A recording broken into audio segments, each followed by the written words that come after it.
6:51, time for the morning sprint. We start with the latest on Quadrin Wilson this morning. Right now, the family looking for more answers, hand-delivering a letter of demands to the Lieutenant Governor, Attorney General, and Chair of the Wisconsin Black Caucus. Wilson was arrested due to a charge of delivering fentanyl to a person who later died. After going public about her sexual assault and how she says the system mishandled it in the aftermath, Bree Oppinger says that she's been once again failed by the system. She says while investigating her assault, the officer told her she couldn't press charges and proceeded to make inappropriate comments. Since her story came out, multiple other students with similar experiences have come out. The search for a suspect continues this morning after Madison police say 2 people were injured in an alleged drive-by shooting early Sunday morning. The 34 and 35-year-old victims say the shooting happened on Odana Road after they left a business on Grand Canyon Drive. A suspect vehicle allegedly pulled up next to the victims and opened fire. Officers reportedly found shattered glass and 8 shell casings at the scene. So far, officers haven't arrested anyone. Ukrainian President Volodymyr Zelensky says he'll stay in Kyiv as long as it takes to win what he calls a patriotic war. He's also critical of Russia breaking last week's ceasefire. He, however, has cautious optimism that a new ceasefire will happen and stay around. In Florida, more than 1,100 homes are evacuated on the Panhandle as wildfires continue to grow. The most prominent blaze, the Bertha Swamp Road fire, expanded over the weekend and was at 1,300 acres and only 10% contained. The fire is just east of Panama City, a popular tourist destination. A new study shows almost everyone who was born between 1961 and 1980 was exposed to dangerous levels of lead. According to the study, about 170 million people in the U.S. had dangerous levels of lead in their blood during their early childhood years. The study's authors blame leaded gasoline, which was commonly used to fuel cars in the 1960s and 70s.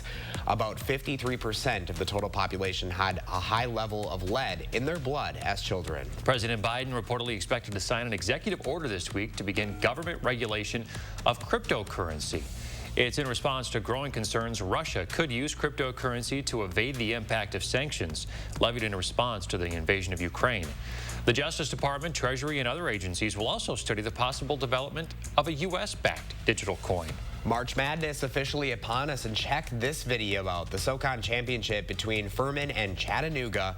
A late layup put Furman up, but that didn't discourage Chattanooga, hitting this incredible 3 right here, setting the Mocs to the NCAA tournament. Local connection here too. Chattanooga head coach Lamont Paris was a Badgers assistant from 2010 to 2017. Sunday's loss to Nebraska drops the Badger men's basketball team to 12th in the AP poll, headed into the Big Ten tournament.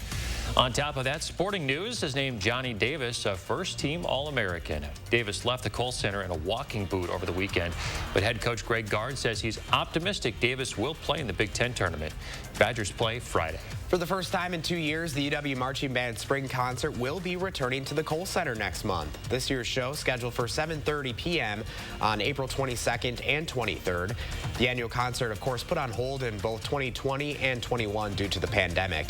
This year's show will be the band's first spring concert under director Corey Pompey's leadership.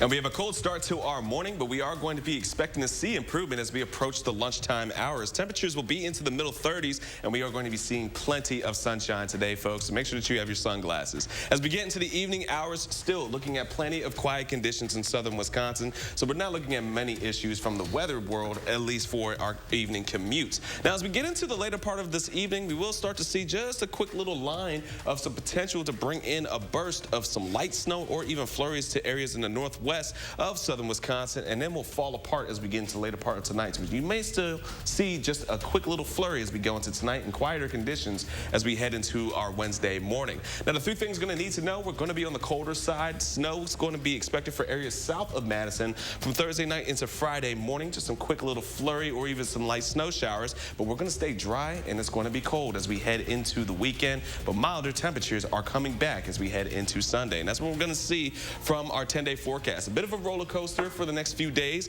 and then going into next week, much more consistency as we're going to be seeing 40s and even 50-degree temperatures going into next week, and a taste of some spring, guys. All right, Julian, thank you, and thank you all so much for joining us. Enjoy that sunshine. Make it a great day, and we'll see you back here tomorrow.